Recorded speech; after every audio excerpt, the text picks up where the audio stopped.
जी साथियों, मैं कौशल Singh RS class में आपका हार्दिक स्वागत करता हूं। तो जैसा कि हम तैयारी कर रहे हैं यूपी टेट, सुपर टेट और वीडियो का एग्ज़ाम जो कि आने वाला है, और जितने भी हिंदी से रिलेटेड एग्ज़ाम होते हैं उन सभी की तैयारी कर रहे हैं। और तैयारी भी एक ज़बरदस्त कर रहे हैं, जो कि ट्रिक के साथ तैयारी कर रहे हैं, जो कि एक बार अगर आप क्लास देख लो तो दोबारा फिर भूलने की कोशिश करो ही ना, यानी भूल ही ना पाओ। दोबारा एक बार क्लास ले ली तो आप भूल ही ना पाओ, और जो भी एग्ज़ाम में आपके आंसर आ जाए उस पर टिक लगा के आओ। और आपकी जीत निश्चित है, तय निश्चित है आपकी, कि ये जीत है आपकी पक्की, और नौकरी आपकी निश्चित है, पक्की एक सीट है आपकी, ये समझ लो। अगर आपने एक क्लास देख ली तो आप एग्ज़ाम में हिंदी का कोई भी क्वेश्चन छोड़ के नहीं आ पाओगे। तो आज जो है हम स्टार्ट करते हैं, वो करते हैं विसर्ग संधि की। इससे पहले व्यंजन संधि और स्वर संधि हो चुकी है, जिसकी लिंक मैं नीचे डिस्क्रिप्शन में दे दूंगा।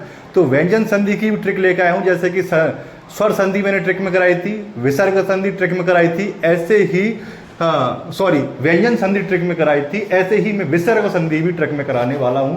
और कहीं मत जाइएगा, और क्लास पे आई गए हो तो क्लास पूरी देख के जाइएगा। और मैं ये नहीं कहता कि लाइक अभी कीजिए, क्लास पूरी देखिएगा उसके बाद लाइक कीजिएगा, अच्छी लगे तो लाइक कीजिएगा, वरना कोई जबरदस्ती है नहीं है आपसे। चलिए देखिए, विसर्ग संधि पढ़ते हैं। विसर्ग संधि, जो कि मैंने आपसे पहले भी कह चुका हूं कि संधि एक ऐसा अध्याय है हमारी हिंदी, सामान्य हिंदी में, जो कि एग्जाम में, हर एग्जाम में कम से कम 10 से 15 क्वेश्चन यहाँ से पुट ऑफ किए जाते हैं। और बाकी जो आगे के हैं वहाँ से 2-1 क्वेश्चन आते हैं। सबसे ज़्यादा अगर पूछे जाते हैं तो वो संधि से पूछे जाते हैं। तो आइए करते हैं एक जबरदस्त ट्रिक के साथ जबरदस्त पाठ की शुरुआत विसर्ग संधि से। देखिए, विसर्ग संधि स्टार्ट होती है हमारी। देखिए, सबसे पहले जो नियम आता है वो आता है शा सा शा का। सबसे पहले जो नियम आएगा वो आएगा हमारा शा शा सा शा।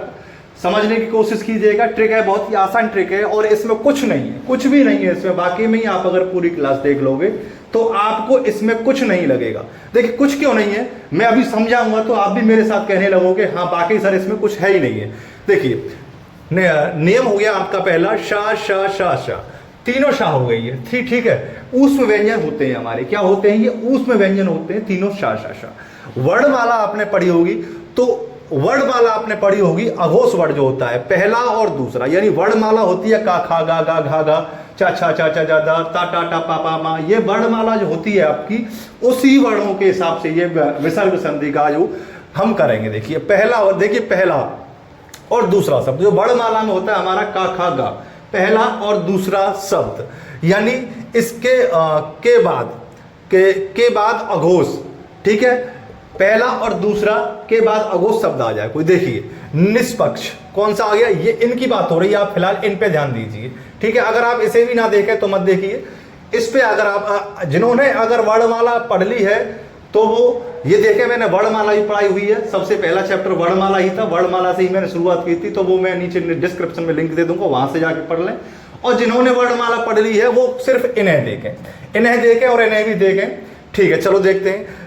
तो निष्पक्ष, तो हमारा कहने का मतलब यह है विसर्ग कैसे बनेगा, ये कैसे पहचाना जाएगा कि विसर्ग है। अगर हमारा इसमें सा, शा और सा, इनमें से अगर कोई पहले और दूसरे वर्ण से पहले आ जाता है तो हमारा ये इस शब्द की जगह हमारा विसर्ग लग जाएगा। क्या लग जाएगा? विसर्ग लग जाएगा हमारा। कैसे लगेगा आपका विसर्ग? देखिए, अब ये यहाँ पे है हमारा, देखिए एग्जाम्पल देखिए आप, फिर मैं वहीं समझाऊंगा आपको। ये यहाँ पे हमारा लगा हुआ है, तो यहाँ हमारा ये इसकी जगह विसर्ग लग जाएगा, और यहाँ पे लग जाएगा हमारा पक्ष। क्या हो गया? ये पक्ष लग जाएगा। ये हो गई हमारी विसर्ग संधि। क्या हो गई हमारी? ये विसर्ग संधि हो गई। यानी ये हमें हटाना पड़ेगा यहाँ से, ये हट जाएगा यहाँ से। यहाँ हटा के क्या लगेगा हमारा? अगर ये शब्द आ जाते हैं शा शा शा शा, ये हटा के हमें विसर्ग लगाना है। बस ये आप सीधा सीधा उदाहरण रखिए कि अगर ये शब्द आ जाते हैं, पहला नियम है हमारे शा शा शा, अगर ये हमारे शब्द आ जाते हैं तो इन्हें हटा के हमें विसर्ग लगाना है। बस हमारी विसर्ग संधि बन गई, और इसका संधि विच्छेद भी हो गया, ठीक है। अगर पूछ लेता है संधि विच्छेद तो ये संधि विच्छेद है, ठीक है। और अब आ जाता है निष्फल। तो निष्फल में हमारा कौन सा हट जाएगा? निष्फल में हमारा ये हट जाएगा, देखो यही हट जाएगा। यहाँ पे क्या लग जाएगा? हमारा विसर्ग लग जाएगा। नि प्लस फल, क्या हो गया? नहीं प्लस फल, विसर्ग लग गया हमारा। अब आ जाता है दुष्चरित्र। दुष्चरित्र में हमारा कौन सा? देखिए, अब ये इसकी बात हो रही है, तो इसमें हमारा कौन सा हट जाएगा? ये हट जाएगा हमारा दु दुह। देखिए यहाँ पे क्या लग जाएगा? ये विसर्ग चिन्ह लग जाएगा। यहाँ पे क्या लग जाएगा? विसर्ग चिन्ह लग जाएगा, दुह प्लस चरित्र, ठीक है। अब आ जाता है नमस्कार। तो अब किसकी बात हो रही है? इसकी बात हो रही है। तो ये हमारा हट जाएगा, ये हमारा हट जाएगा। तो नमः प्लस कार, नमः प्लस कार। ये हो गया हमारा क्लियर, पहला नियम क्लियर हुआ हमारा। देखिए अब आ जाते हैं दूसरे नियम पे। दूसरा नियम क्या कहता है? ई ऊ र, ई ऊ र। ये कहता है, देखिए इसमें भी कुछ नहीं है, इसमें समझने को कुछ नहीं है, तो ये क्या है? ये बड़ी की मात्रा लग रही है, तो हमें क्या करना है? नी धन रव, ठीक है, नी धन रोग, इसमें ये करना है बस, नी धन रज, ये करना है। इसमें कुछ नहीं है, इसमें कुछ नहीं है इसमें, ठीक है। और आ जाती है आपका ये तीसरा नियम। अब आ जाता है आपका तीसरा नियम। तीसरा नियम आपका क्या कहता है? तीसरा नियम कहता है ओ और सघोष वर्ण, यानी तीसरा चौथा पांचवा, ओ और सघोष वर्ण अगर तीसरा चौथा पांचवा यानी मनोविज्ञान, मनोविज्ञान लिखा है आपका, तो आपको क्या करना है? ये आपको उठा के मनो आपको उठा के मन प्लस विज्ञान, ये आपको हटाना है मनोह प्लस विज्ञान, मन प्लस विज्ञान, मनोह प्लस विचार, मन प्लस विज्ञान, मनोज को आपको हटाना है, ओ की मात्रा हटानी है आपको ये, और क्या करना है? मन प्लस ज, यशो धरा, यस प्लस धरा, यस प्लस धरा, कुछ नहीं है इसमें।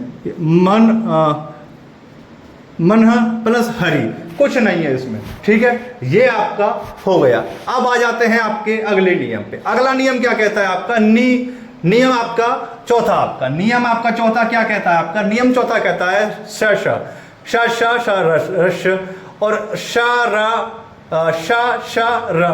ठीक है। ये अगर आपके आ जाते हैं तो आपका किस में बदल जाएगा? ये आपका विसर्ग में बदल जाएगा। देखिए कैसे? दुस्साहस, क्या हो गया? दुस्साहस, तो ये आपका हट जाएगा दु प्लस साहस, नि प्लस शत्रु, निहि प्लस शत्रु, ठीक है, निशांत, नि प्लस शांत। ये आपका अगर आ जाए, ये जैसे कह रहा है, ये आपका अगर आ जाए, इनमें से कोई अगर आ जाए, तो इनको हटा के आप क्या करोगे? आपको लगाना है विसर्ग, लगाना है आपको विसर्ग लगाना। बहुत ही समझने वाली बात है, विसर्ग संधि में ऐसा कुछ नहीं, बस दिमाग लगाने वाली बात है कि आपका अगर एग्जाम में आ जाए तो आपको ये लगाना है, ठीक है। अब बात आ जाती है नियम नंबर 5 की। नियम नंबर 5 आपका क्या कहता है? ये कहता है सघोष में आ जाता है यरलवा, यानी वही जो बात हो रही थी इसमें सघोष में, इसमें जो बात होती इसमें यरलवा आ जाते हैं। तो इसमें क्या करना पड़ता है? देखिए इसमें निर प्लस गुण, देखिए निर प्लस गुण है ना, इसमें जो मात्रा है वो हटा दी जाएगी आपकी, नेह प्लस गुण, ठीक है, ने प्लस गुण, ने प्लस जन, ठीक है, नि प्लस मल, नि प्लस मल, कुछ नहीं है इसमें कुछ नहीं है। इसमें आपके ये हटा दिए जाएंगे सारे, यानी ये आपका हटा के और आपकी विसर्ग लग जाएगा, नि प्लस मल है। गुण आपका देखिए ये निर्गुण, निर्दु प्लस गुण है ना, निर्दोष, देखिए निर्दोष, नि प्लस दोष, आपका ये हो जाएगा। आपका इसमें कुछ नहीं था और आप अच्छी तरह से करके आओगे बिल्कुल विसर्ग संधि को, और कुछ नहीं है इसमें, बहुत ही सबसे आसान है। आपका ये स्वर संधि और व्यंजन संधि से सबसे आसान है विसर्ग संधि। तो ऐसे ही क्लास चलती रहेंगी हमारी शॉर्ट ट्रिक के साथ, और वीडियो लाइक करके जरूर जाना। आई होप के बहुत अच्छी लगेगी वीडियो, कमेंट बॉक्स में हमें जरूर बताना। आगे की वीडियो देखने के लिए हमारे चैनल को शेयर एंड सब्सक्राइब करें और तैयारी बरकरार रखें, करते रहे, अपनी सीट पक्की लें। धन्यवाद।